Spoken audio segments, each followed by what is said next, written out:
허준 이야기 제3편 피난길의 충성. 임진왜란 선조를 호종하며 본 백성의 고통. 1. 전쟁의 시작. 선조 25년 1592년 4월 13일. 그날은 조선의 역사가 바뀐 날이었다. 왜군이 쳐들어왔습니다. 궁궐의 급보가 전해졌다.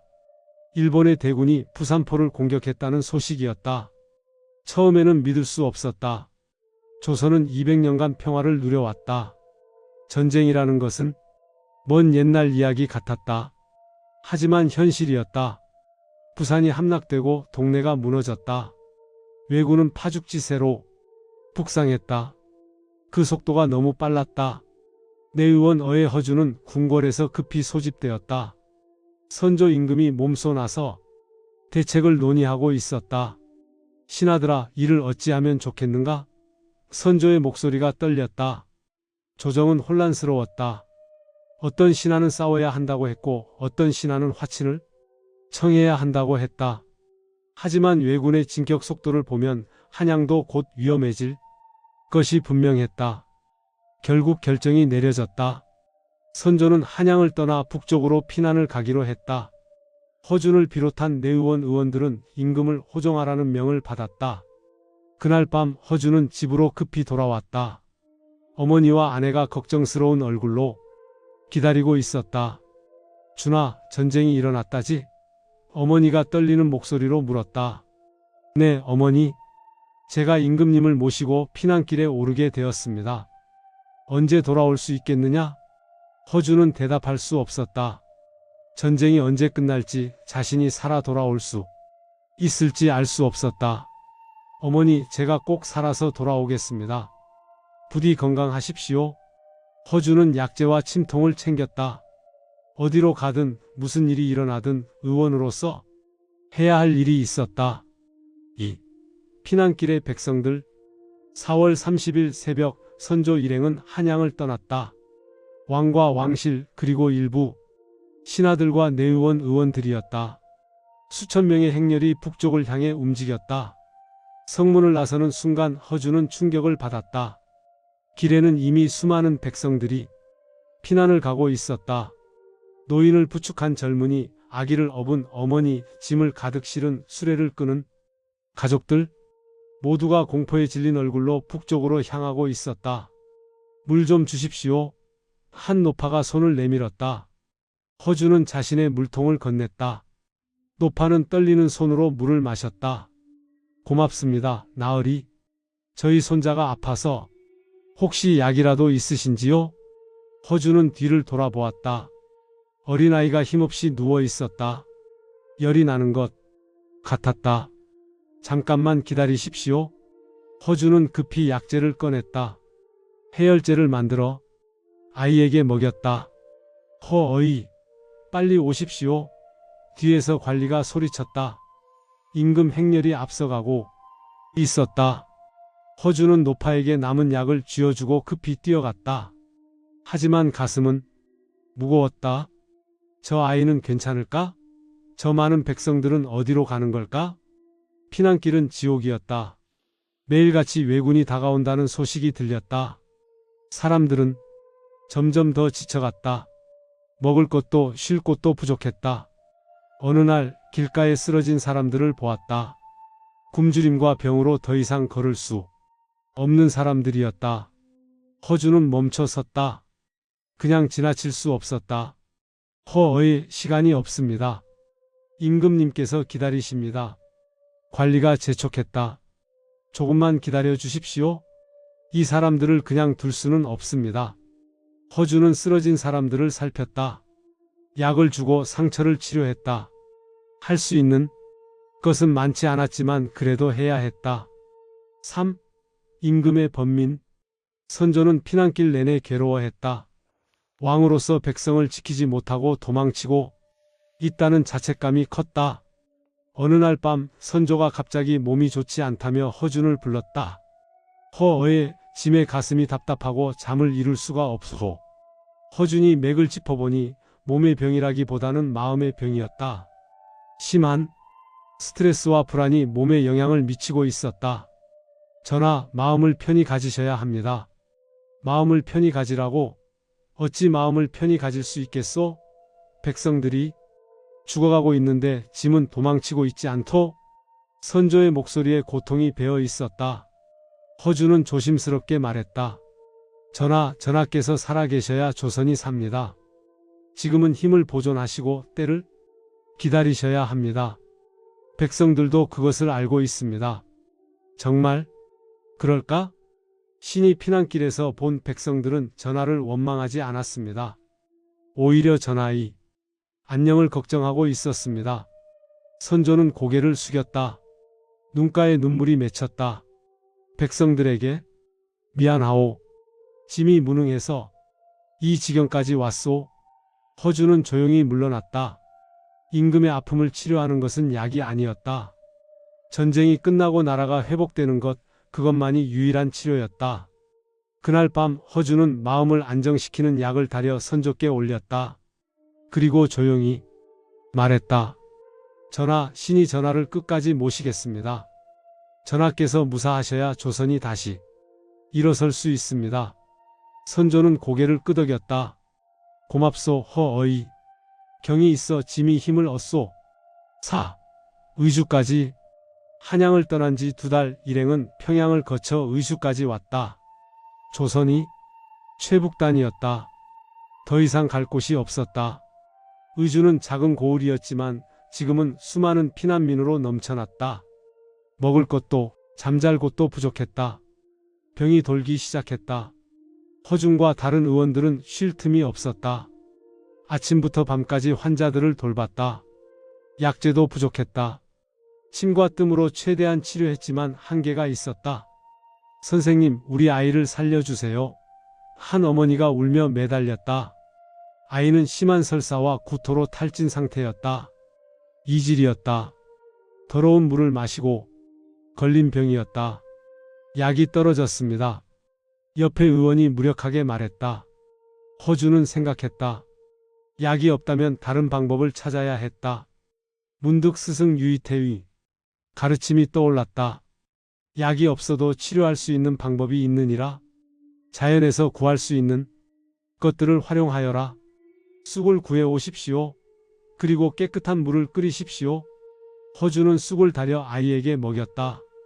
그리고 배에 뜸을 떴다. 시간이 지나자 아이의 상태가 조금씩 나아졌다. 다른 환자들에게도 이 방법을 쓰십시오. 허준이 다른 의원들에게 말했다. 의원들은 허준의 방법을 따라했다. 약이 없어도 치료할 수 있었다. 많은 환자들이 살아났다. 하지만 모두를 살릴 수는 없었다.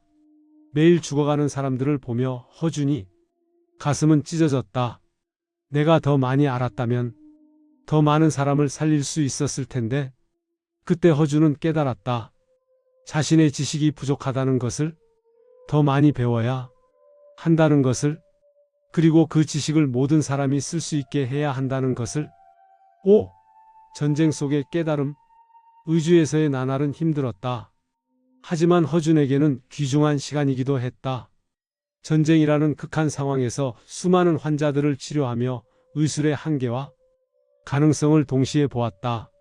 어느 날 한 노병이 찾아왔다. 전쟁터에서 부상을 입고 돌아온 병사였다. 다리에 깊은 상처가 있었고 이미 곪기 시작했다. 다리를 잘라야 할지도 모르겠습니다. 다른 의원이 말했다. 아니요, 방법이 있습니다. 허준이 나섰다. 허준은 상처를 깨끗이 씻어냈다.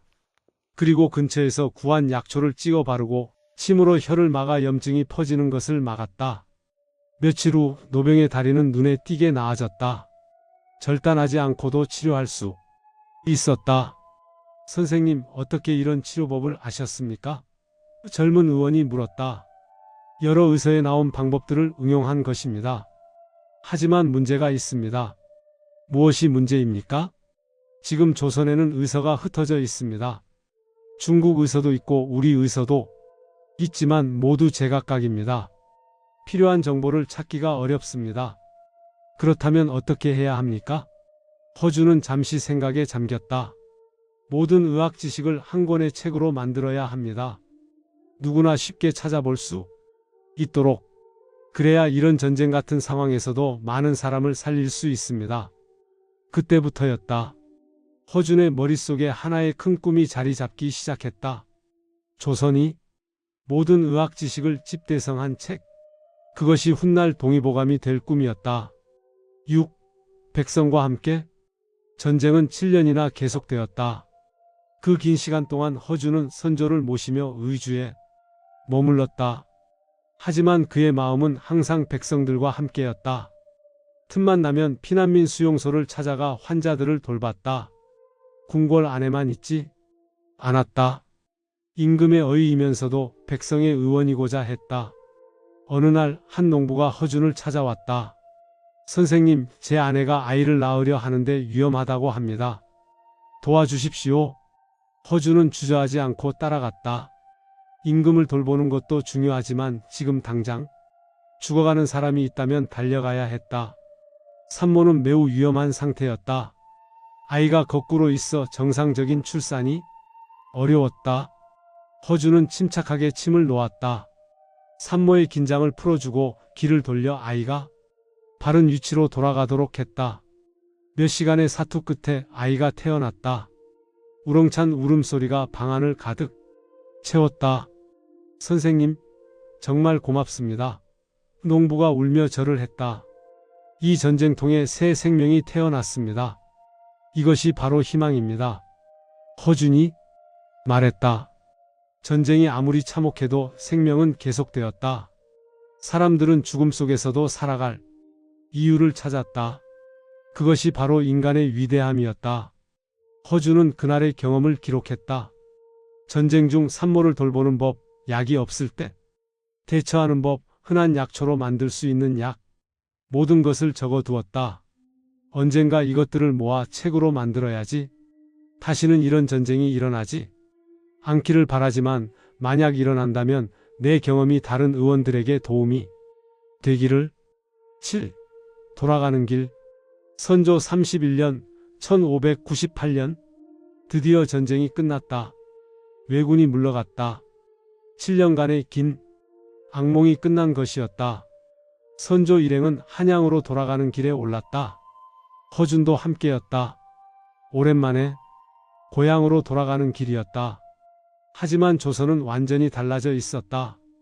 불타버린 집들, 황폐해진 논밭, 사람들의 지친 얼굴, 전쟁의 상처가 곳곳에 남아 있었다. 한양에 도착했을 때 허준은 눈물을 흘렸다. 화려했던 궁궐은 불타 잿더미가 되어 있었다. 자신이 살던 집도 무너져 있었다. 어머니, 허준은 급히 집터로 달려갔다. 다행히 어머니와 아내는 무사했다. 시골로 피난을 가 있다가 소식을 듣고 돌아온 참이었다. 준아, 어머니가 아들을 껴안았다. 살아 돌아왔구나. 어머니 죄송합니다. 이렇게 오래 걸렸습니다. 아니라 네가 임금님을 잘 모셔서 나라가 이렇게라도 남았구나. 자랑스럽다, 우리 아들. 그날 밤 허준은 전쟁 중에 적어둔 기록들을 펼쳤다. 수백 장의 종이에 빼곡히 적힌 글들이었다. 전쟁 중 만난 환자들, 시도했던 치료법들, 성공과 실패의 경험들, 모든 것이 담겨 있었다. 이제 시작이다. 이 경험들을 바탕으로 모든 사람이 쓸 수 있는 의학서를 만들어야 한다. 전쟁은 끝났지만 허준의 진짜 전쟁은 이제부터였다. 동의보감을 완성하는 전쟁. 그것은 또 다른 긴 여정이 될 것이었다. 에필로그 전쟁이 남긴 것. 임진왜란은 조선에 큰 상처를 남겼다. 하지만 허준에게는 특별한 의미가 있었다. 전쟁 전에 허준은 궁궐의 어이였다. 왕과 양반들을 치료하는 의원이었다. 하지만 전쟁 중에 만난 것은 보통 백성들이었다.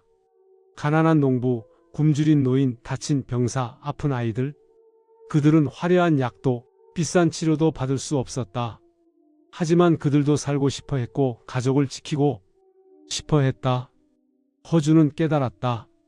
의술은 특권층만을 위한 것이 아니라는 것을, 모든 백성이 스스로를 돌볼 수 있어야 한다는 것을. 그래서 동의보감은 단순한 의학서가 아니었다. 그것은 백성을 위한 책이었다. 쉬운 말로 구하기 쉬운 약재로 누구나 따라할 수 있는 방법으로 쓰인 책이었다. 선조는 전쟁이 끝난 후 허준에게 명했다. 허어의 경이 전쟁 중에 백성들을 돌본 공이 크다. 그 경험을 살려 조선이 의학서를 만들어 보지 않겠는가? 허준은 깊이 절을 올렸다. 황송하옵니다, 전하. 신이 평생을 바쳐 완성하겠나이다. 그리고 그 약속은 지켜졌다. 15년 후 동의보감이 세상에 나왔다. 전쟁이 아픔에서 피어난 희망이었다. 마이너스. 독자 여러분께 전쟁은 모든 것을 파괴합니다. 하지만 그 속에서도 사람들은 서로를 돕고 희망을 잃지 않습니다. 허준이 임진왜란 중에 배운 것은 의술만이 아니었습니다.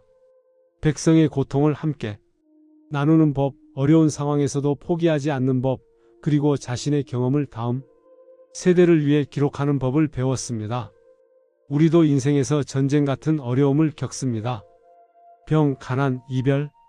하지만 그 고난 속에서도 무언가를 배우고 성장할 수 있습니다. 그리고 그 경험이 다른 사람에게 도움이 될 수 있습니다. 여러분이 겪은 어려움도 헛되지 않습니다.